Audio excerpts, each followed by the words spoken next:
Welcome to LOQation, Cabrini College's weekly news program. I'm Alexa Faragine. And I'm Dominique DiNardo, and here's your news now. Students may want to think twice before having their fake IDs sent to their school mailbox. A Radnor Township College student named Dean, along with other students, have been caught ordering fake IDs. According to Patch.com, instead of going to the student who ordered the ID, the package holding the fake IDs was accidentally delivered to the college's dean. Radnor Township declined to identify the student or the university attended. No charges will be filed because the students did not receive the IDs, according to CBS. Cabrini recently held a child health forum about the importance of connecting childhood obesity and hunger. Topics vary from food security to food policy and food waste, with national presenters who work in companies committed to being responsible with food, lobbying for change, and nutrition. We have 50 million Americans that aren't getting enough to eat, and we're throwing out 30 to 40% of the food that we produce right now. There's all types of connections between hunger, health policy, child nutrition, and health policy. You know, with the one thing one can say with the Affordable Care Act, what that has created is that institutions such as hospitals and medical centers are looking at outcomes because they got to make sure that they don't get dinged and penalized for, you know, people returning back. So they're looking at the connection between hunger and health and having food insecurity and being able to receive certain medicines and things of that nature. So they're trying to look at ways to make sure that people are able to have food. And so they're looking at how, you know, they're looking at, you know, making sure that patients have access to SNAP benefits and things like that. So when you look at child nutrition and particularly you know, school lunch, school breakfast programs, you know, there's also the same type of connections between behavioral health, education outcomes, health outcomes. All those different things are connected.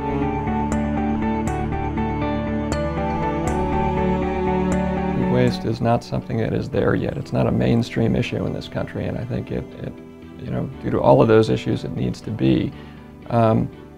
Both because we are a very important part of this larger issue of feeding 9 billion by 2050, which is not going away. That problem is only 35 years away, so it's no longer something that seems like we have plenty of time to address. It's way out there.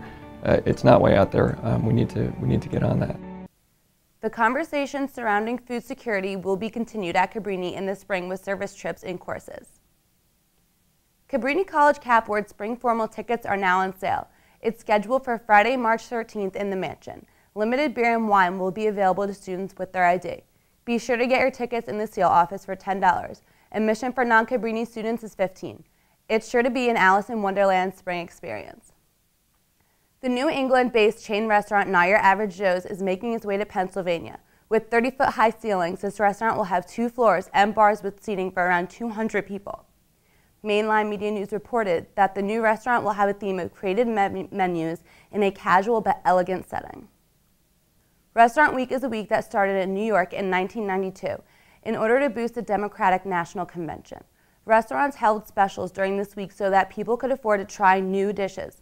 Let's take a look at what the first ever Restaurant Week in KOP will entail. Restaurant Week is a tradition that began in New York in 1992 as the boost for the Democratic National Convention.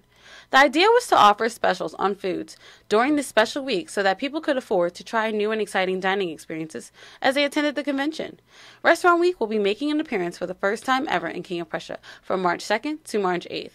19 restaurants will be participating in Dine KOP and will be featuring special deals and discounts for its customers. I work at the Tilted Kilt, and I'm a hostess / server, I guess. Normally, like, it's just obviously regular price. During Restaurant Week, like, they have a lot of specials and everything going on, so like you can get like wings or other type of food that you would like and decently priced. Normally, you would get like a lunch for like $20. During Restaurant Week, you can get it for like $15. And whereas for the dinner, you can get it for $20 when normally you get it for way more than that. Being a college student, it's like college takes your money, so it's like you don't really have much to spend for yourself. It's all going towards your education. So me going to Restaurant Week at King of Prussia, I think will be a good experience. Not only that, but me to experience different foods, because I don't get out like that.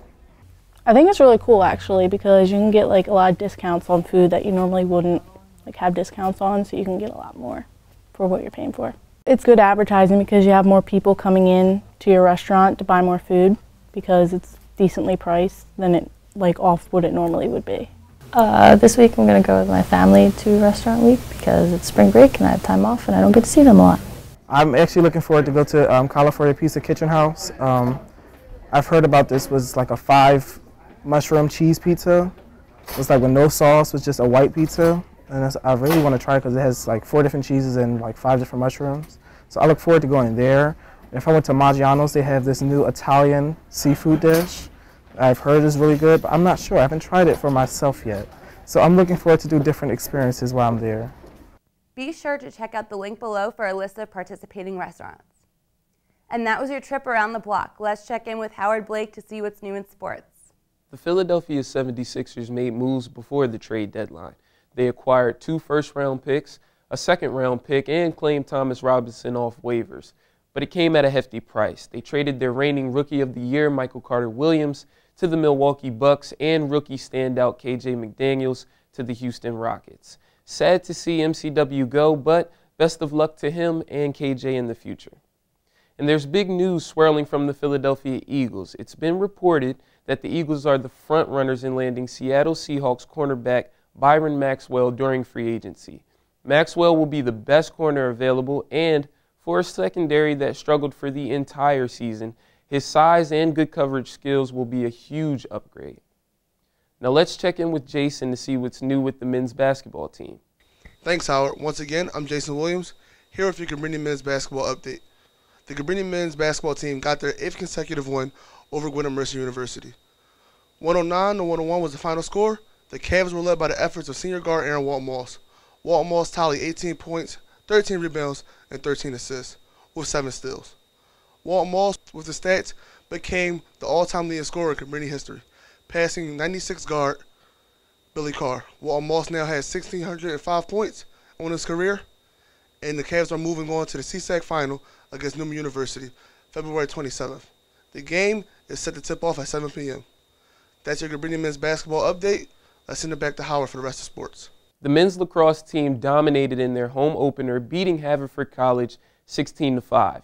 The Cavs got production from their young and old guys. Freshman James McNaney led with 5 goals and 2 assists, while senior Mike Layden finished with 4 goals and 2 assists. The Cavs return to action on March 1st in Virginia to take on Lynchburg College. But we decided to take a closer look at the lacrosse team. Let's check it out. The way that we prepare for our games is that we have film 2 or 3 times a week, where we scout the other teams and we see like what they're going to do and how we can defend that or how we can score against them to get the advantage. And then on other days we lift and then we practice on our field or outside Cabrini, and we get after it. The way the season always starts is you obviously, like every other team, we play a lot of out-of-conference games. And our conference play, our CSAC play is the second half of our schedule usually. So we use our, but we know obviously that going to the NCAA tournament and the national championship game is going to be through our conference AQ. So that obviously is our #1 goal each year, is to compete for a conference championship. If we are able to do that successfully, then that gives us an opportunity to be one of the teams that goes to the NCAA tournaments. This year we have a good senior class, I think. We had a good leadership. We're looking pretty good in practice, I think, and I think we're going to be able to pull out a good positive season.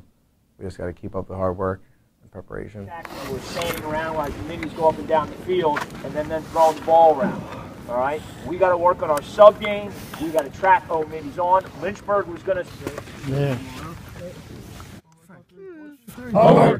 And that was this week's sports news. Let's send it back to Dominique at the news desk. February marks Black History Month. Cabrini's Diversity Office and Political Science majors have planned a variety of events to students on campus. We're actually doing a number of events for Black History Month and to celebrate the individual's history. We also had an event where we took students to the Philadelphia Museum of Art for the Reflections 200 Years of African American Art exhibit. And that was really a wonderful opportunity for the students. We've also been working with the Department of History and Political Science. I think especially from being able to interact with a lot of students, especially at the art exhibit, and seeing the history and seeing the impact that a lot of these programs can make, I think it's really powerful. Programs give students a voice. They give members of the community a voice, and it's really important that we have a voice for everyone. I've seen a lot of the events that are going on. I feel like Cabrini does a really good job because they bring all different topics to the Cabrini campus. And it's a small community, but like we're all like together and we're all like for each other and everything. So like even topics that aren't related to us, we would still be interested in going. Check out the Black Aesthetic Racial Identity discussion at Cabrini this Thursday, the 26th, in Widener Lecture Hall at 5 p.m. The Mall of America in Minnesota is taking extreme safety precautions. According to Fox News, the terrorist group Al-Shabaab recently released a video encouraging an attack on the mall. U.S. authorities say they do not see any traces of specific attack plan, but the Mall of America will be under intense watch. Some security there will be noticeable to shoppers, while others will be secretly performed.